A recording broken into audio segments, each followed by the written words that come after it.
Hello students, तो यहाँ पर हम लोग क्या देखने वाले हैं, यहाँ पर देखने वाले हम लोग अब द्रव्यमान संरक्षण का नियम क्या होता है। अब अगर द्रव्यमान संरक्षण के नियम की बात की जाए ना, तो इससे पहले ही हमने क्या बताया है कि रासायनिक संयोग के कुल 2 नियम पढ़ने हैं। 5 नियम होते हैं जिसके बारे में हमने बात किया है, लेकिन यहाँ पर जो 9th क्लास में वो हमको 2 नियमों को पढ़ना है, जिसमें से पहला जो रूल्स यहाँ पर है वो है द्रव्यमान संरक्षण का नियम। अब द्रव्यमान संरक्षण का नियम बताता क्या है? देखो, द्रव्यमान संरक्षण बहुत ही सिंपल सा रूल है जो बताता है हमको किसी भी रासायनिक अभिक्रिया में द्रव्यमान, जो पदार्थों का जो द्रव्यमान होता है वह अपरिवर्तित रहता है। हमने क्या कहा? किसी भी रासायनिक अभिक्रिया में पदार्थों का द्रव्यमान अपरिवर्तित रहता है। यानी कि कहने का मतलब क्या है, किसी भी रासायनिक अभिक्रिया में ना तो द्रव्यमान का निर्माण होता है ना ही द्रव्यमान का विनाश होता है। बात को समझो, आपने क्या कहा, इसको हम एक उदाहरण के द्वारा समझते हैं। ठीक है, जब भी रासायनिक अभिक्रिया होगा तो दो या दो से अधिक पदार्थों के बीच होगा। तो सपोज हमारे पास 2 पदार्थ है, A प्लस बी है, ये रिएक्शन करके C प्लस डी का निर्माण करता है। इसका निर्माण करता है, C प्लस डी का निर्माण करता है। सपोज A का A ग्राम है हमारे पास, B का B ग्राम है, C का C ग्राम है और D का D ग्राम है। ये बातें समझ में आ गई। अब जो जिन 2 पदार्थों के बीच में अभिक्रिया हो रहा है उसको बोलते हैं अपन अभिकारक, इंग्लिश में बोले तो रिएक्टेंट्स। और जिन 2 पदार्थों का निर्माण हो रहा है उसको बोलते हैं उत्पाद, इंग्लिश में बोले तो प्रोडक्ट।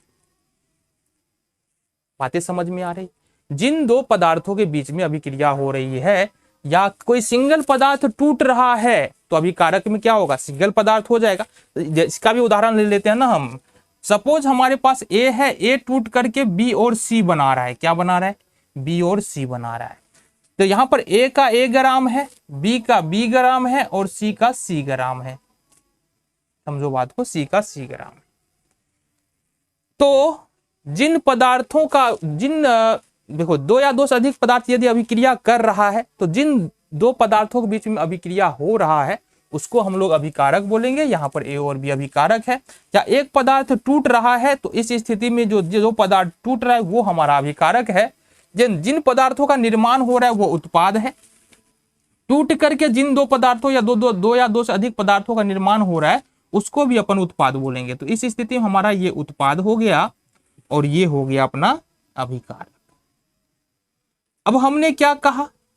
हमने कहा कि द्रव्यमान संरक्षण का नियम हमको यह बताता है कि किसी भी रासायनिक अभिक्रिया में द्रव्यमान, पदार्थों का जो द्रव्यमान होता है वो अपरिवर्तित होता है। मतलब पदार्थ के द्रव्यमान में कोई बदलाव नहीं होता है। इट मीन्स कि यहाँ पर समझो, जो A का A ग्राम है, जो B का B ग्राम है, वो बराबर होगा C और D, C का जो C ग्राम है और D का जो D ग्राम है उसके बराबर। कहने का मतलब क्या है? कहने का मतलब बड़ा सिंपल सी है। यहाँ पर देखो, ये A ग्राम प्लस B ग्राम बराबर हो जाएगा C ग्राम और प्लस के D ग्राम के। ये बराबर हो जाएगा द्रव्यमान संरक्षण के नियम से। इसी तरह से अगर हम बात कर ले यहाँ पर, तो यहाँ पर जो A ग्राम है ये बराबर होगा B ग्राम प्लस C ग्राम के। ये द्रव्यमान संरक्षण का नियम बताता है। अभी भी समझ में नहीं आया? अरे कोई दिक्कत नहीं है, आगे आ जाओ, अभी समझ में आएगा। क्यों नहीं समझ में आएगा? क्यों नहीं आएगा समझ? एक क्वेश्चन लेते हैं हम। हमने क्या किया, कैल्शियम कार्बोनेट लिया, कैल्शियम कार्बोनेट, इसको गर्म किया। इसको हमने क्या किया? गर्म किया। तो ये बना तुम्हारा कैल्शियम ऑक्साइड, कैल्शियम ऑक्साइड और प्लस में कार्बन डाइऑक्साइड। क्या बन गया ये? Calcium carbon dioxide. समझो बात को, हमने कैल्शियम ऑक्साइड लिया, कैल्शियम कार्बोनेट लिया, उसको हमने गर्म किया, बना कैल्शियम ऑक्साइड और कार्बन डाइऑक्साइड। पर यहां पर हमने जो कैल्शियम कार्बोनेट लिया था वो लिया था 100 ग्राम। अब देखो, ये जो है ना एक्सपेरिमेंटल प्रूव है, ये एक्सपेरिमेंट द्वारा जो है ना प्रूव किया जा चुका है, इसलिए इसकी डेटा तो सही होगी। तो 100 ग्राम हमने लिया क्या? Calcium carbonate. इधर जो बन के निकला ना वो 56 ग्राम कैल्शियम ऑक्साइड बना और कार्बन डाइऑक्साइड बना तुमको 44 ग्राम। अब हमने कहा बाबू कि यहाँ पर कैल्शियम कार्बोनेट अभिकारक में कितना है? कैल्शियम कार्बोनेट अभिकारक में 100 ग्राम है। और कुल उत्पाद के द्रव्यमान को देखेंगे तो कितना है, अगर हम 56 प्लस 44 ग्राम को ऐड करते हैं तो ये तो 100 ग्राम आ जाता है। कितना आ जाता है, 100 ग्राम आ जाता है। तो यहां पर अगर हम गौर से देखें तो अभिकारक का कुल द्रव्यमान, हमने क्या कहा, जो एक पदार्थ टूट रहा है वो भी अभिकारक है और दो पदार्थ यदि अभिक्रिया कर रहा है वो भी अभिकारक है। तो यहां पर जो एक पदार्थ टूट रहा है ये अभिकारक हो गया, अभिकारक का 100 ग्राम, और ये टूट करके दो अन्य पदार्थ को बना रहा है। मतलब उत्पाद में देख रहे हैं दो अलग अलग पदार्थ है, दोनों का द्रव्यमान अलग है और दोनों को जब जोड़ते हैं तो 100 ग्राम के बराबर आता है। तो यहाँ पर सोचने वाली बात है, हमने कैल्शियम ऑक्साइड कैल्शियम कार्बोनेट का 100 ग्राम लिया था और जो उत्पाद में जो भी पदार्थ बन रहा है उसको अगर हम ऐड कर रहे हैं तो वो भी 100 ग्राम ही बन रहा है। तो मतलब द्रव्यमान कहीं गया ही नहीं, द्रव्यमान का यहाँ पर नाश नहीं हो रहा है, किसी भी पदार्थ का द्रव्यमान का नाश नहीं हो रहा है, द्रव्यमान हमारा इतना ही है। एक और एक्सपेरिमेंट की बात कर लेते हैं, उससे और ज्यादा क्लियर हो जाएगा क्या द्रव्यमान संरक्षण का जो नियम है वो हमको बताता क्या है, क्या द्रव्यमान संरक्षण के नियम में मास यानी द्रव्यमान का नाश होता है या नहीं होता है। आ जाओ जरा। तो अब यहां पर हमारे पास एक एक्सपेरिमेंट है और फाइनल एक्सपेरिमेंट है, इसके बाद तुमको समझ में आ जाएगा कि द्रव्यमान संरक्षण का नियम है वो सत्य है या नहीं है। तो यहां पर हमने क्या किया, इस प्रकार का एक दो परख नली लिया है जिसको हम फ्लास्क भी बोलते हैं। ठीक है, केमिस्ट्री लैब में तुमको देखने के लिए मिल जाएगा। ठीक है, ये दोनों जो परख नली है ना, ये क्या है, बीच से एक नली के द्वारा जुड़ी हुई है। मतलब अगर इसको हम उल्टा करते हैं तो क्या होगा, ये वाला जो लिक्विड है इसमें चला जाएगा, ये वाला लिक्विड है इसमें चला जाएगा। कहने का मतलब है दोनों ही लिक्विड एक दूसरे में क्या होगा, मिल जाएगा। तो इस प्रकार की एक परख नली लेना है। एक में हम ले रहे हैं सिल्वर नाइट्रेट का विलयन, क्या लेंगे, सिल्वर नाइट्रेट का विलयन, और दूसरे में लेंगे हम सोडियम क्लोराइड का विलयन। सपोज हमारे पास जो है ना अभी x ग्राम है सिल्वर नाइट्रेट और y ग्राम है सोडियम क्लोराइड। कितना है, y ग्राम सोडियम क्लोराइड।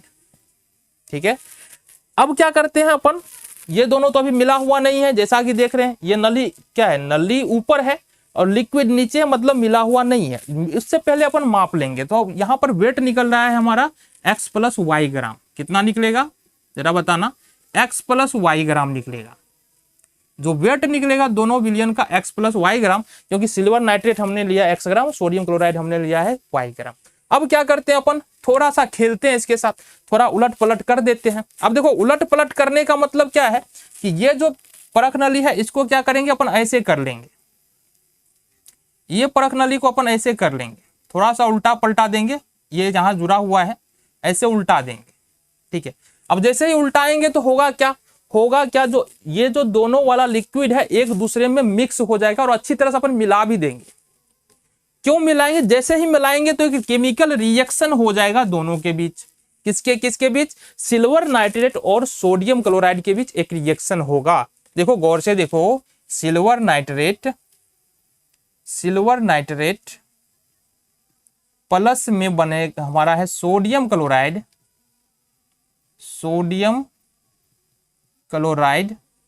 ये रिएक्शन करके हमको बना देगा सिल्वर क्लोराइड। ये एक दही जैसा अवक्षेप होता है, मतलब एक व्हाइट कलर का दही जैसा पदार्थ होगा जो विलयन के नीचे में जाकर के बैठ जाएगा। सिल्वर क्लोराइड और सोडियम नाइट्रेट बना देगा, ये सोडियम नाइट्रेट ये तुमको बना देगा। तो पदार्थ तो नया बन गया। अब हमारे जो इस परख नली में जो है वो तुमको ना ही सिल्वर नाइट्रेट है ना ही सोडियम क्लोराइड है, अब नया पदार्थ है, सिल्वर क्लोराइड है, सोडियम नाइट्रेट है। फॉर्मूला अगर तुम बात करो तो AgNO3 होता है, इसका NaCl होता है, इसका AgCl होता है और इसका होता है NaNO3, ये फॉर्मूला होता है।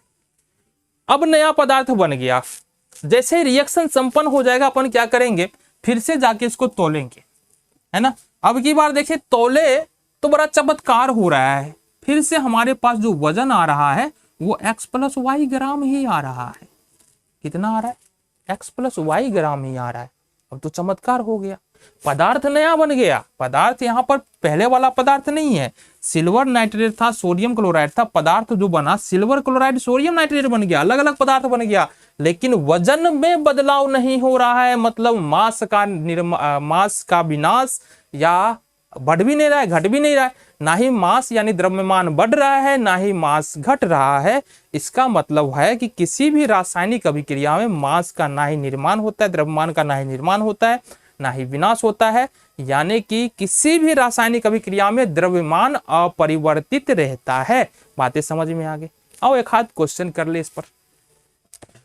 तो यहाँ पर हम लोग अब द्रव्यमान संरक्षण का जो नियम है उसको और ज्यादा क्लियर करने के लिए और जो तुम्हारा कॉन्सेप्ट है उसको क्रिस्टल और क्लियर करने के लिए ना कुछ प्रश्नों को हम लोग देखने वाले हैं। उन प्रश्न को देखो, द्रव्यमान संरक्षण के नियम के बारे में हमने ऑलरेडी बहुत सारी बातें कर चुके हैं। नियम क्या होता है, किस प्रकार से हम समझ सकते हैं, और इस पर कुछ प्रश्न भी तुम्हारे एग्जाम में पूछे जाते हैं और तुमको पता भी होना चाहिए, है ना। तो यहाँ पर जो प्रश्न है उसको करेंगे ताकि तुम्हारा कॉन्सेप्ट जो है वो और कॉन्सेप्ट पर जो है और ज्यादा पकड़ तुम्हारा हो जाए। तो प्रश्न क्या है हमारा, देखो यहाँ से प्रश्न है, किसी प्रयोग में 5.6 ग्राम सोडियम कार्बोनेट 6 ग्राम एथेनोइक अम्ल से अभिक्रिया करता है और 8.2 gram sodium ethanoate 2.2 gram carbon dioxide और 0.9 ग्राम जल बनाता है। तो दिखाए कि दी गई जानकारी द्रव्यमान संरक्षण के नियम को दर्शाता है। पहली बात समझो, तुम बातें समझ लो। किसी प्रयोग में 5.100 ग्राम सोडियम कार्बोनेट 6 ग्राम एथेनोइक अम्ल से अभिक्रिया करता है। तो अभिक्रिया इस दोनों के बीच में हो रहा है, किसके किसके बीच में, सोडियम कार्बोनेट और एथेनोइक अम्ल के बीच में। तो यहां लिखेंगे हल में, है ना, दी गई अभिक्रिया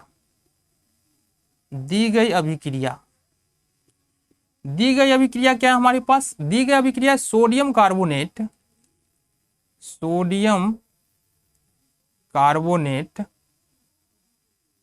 ठीक है, इसके बीच में, और सोडियम एथेनोइट, यही तो दिया हुआ है हमारे पास, ठीक है। ये दोनों रिएक्शन कर रहा है और बना क्या रहा है, सोडियम एथेनोइट, अच्छा एथेनोइक अम्ल के बीच में अभिक्रिया हो रहा है। तो सोडियम कार्बोनेट और एथेनोइक अम्ल है हमारे पास, एथेनोइक अम्ल। देखो सोडियम कार्बोनेट और एथेनोइक अम्ल के बीच अभिक्रिया हो रहा है, बन क्या रहा है, सोडियम एथेनोइट, कार्बन डाइऑक्साइड और जल बन रहा है। तो यहां पर सोडियम एथेनोइट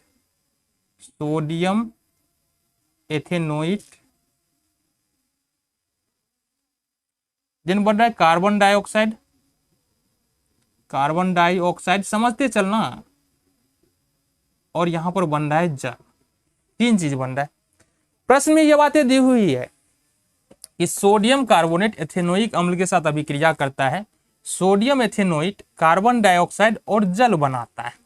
अब ये और कुछ और डेटा दिया है, देखो 5.3 ग्राम सोडियम कार्बोनेट है, कितना है देखो जरा, 5.3 ग्राम यहां पर सोडियम कार्बोनेट है, 6 ग्राम एथेनोइक अम्ल है, 6 ग्राम एथेनोइक अम्ल है, ठीक है जी।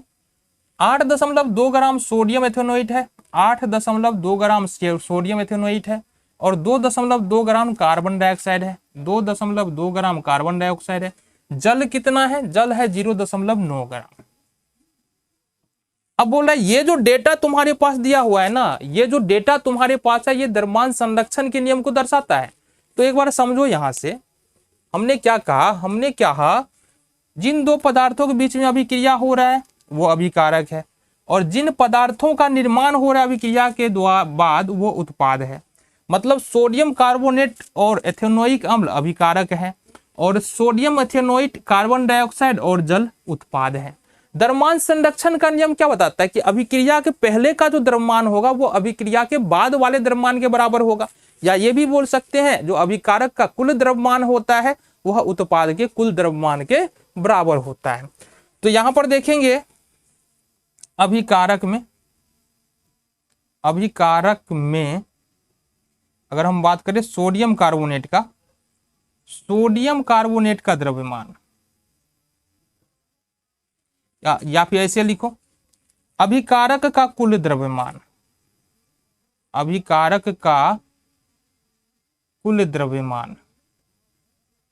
इसको हम देखेंगे तो सोडियम कार्बोनेट का द्रव्यमान, सोडियम कार्बोनेट प्लस एथेनोइक अम्ल का द्रव्यमान, इस दोनों का द्रव्यमान होगा, जो अभिकारक का द्रव्यमान होगा इस दोनों के द्रव्यमान का योग होगा। ठीक है, तो इसको जोड़ लेंगे जी, 5.3 और +6, ये होगा तुम्हारा 11.3 ग्राम। 5 11.3 ग्राम। जब हम देखेंगे उत्पाद का द्रव्यमान, उत्पाद का द्रव्यमान ये किसके बराबर होगा?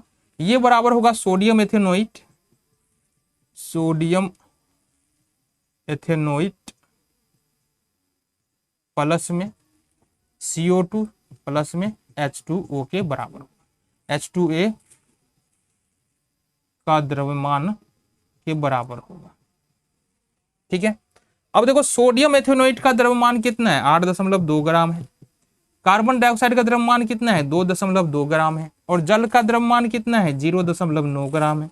अब अगर सबको जोड़ते हैं यहाँ पर, तो ये कितना आता है हमारे पास? 11.3 ग्राम।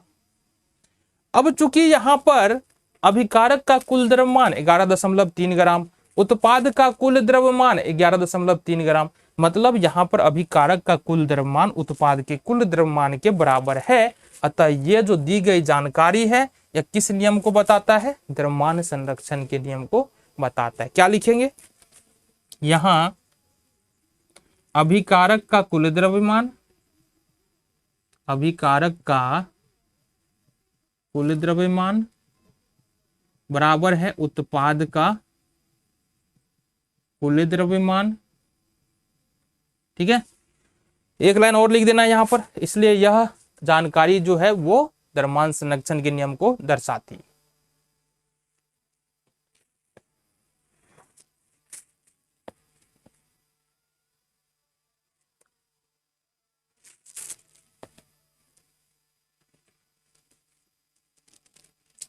तो यहां पर देखो दूसरे नंबर का प्रश्न है हमारे पास, 10 ग्राम कैल्शियम कार्बोनेट पूर्णतः टूटकर 5.6 ग्राम कैल्शियम ऑक्साइड बनाता है, तो कार्बन डाइऑक्साइड का द्रव्यमान ज्ञात करो। जब यहां पर समझो बात को, यहां पर जब भी हम कैल्शियम कार्बोनेट की बात करते हैं, मतलब CaCO3 की बात करते हैं, इसको अपन गर्म करेंगे तो दो प्रकार का पदार्थ बनेगा। एक बनेगा कैल्शियम ऑक्साइड और दूसरा बनेगा हमारा कार्बन डाइऑक्साइड।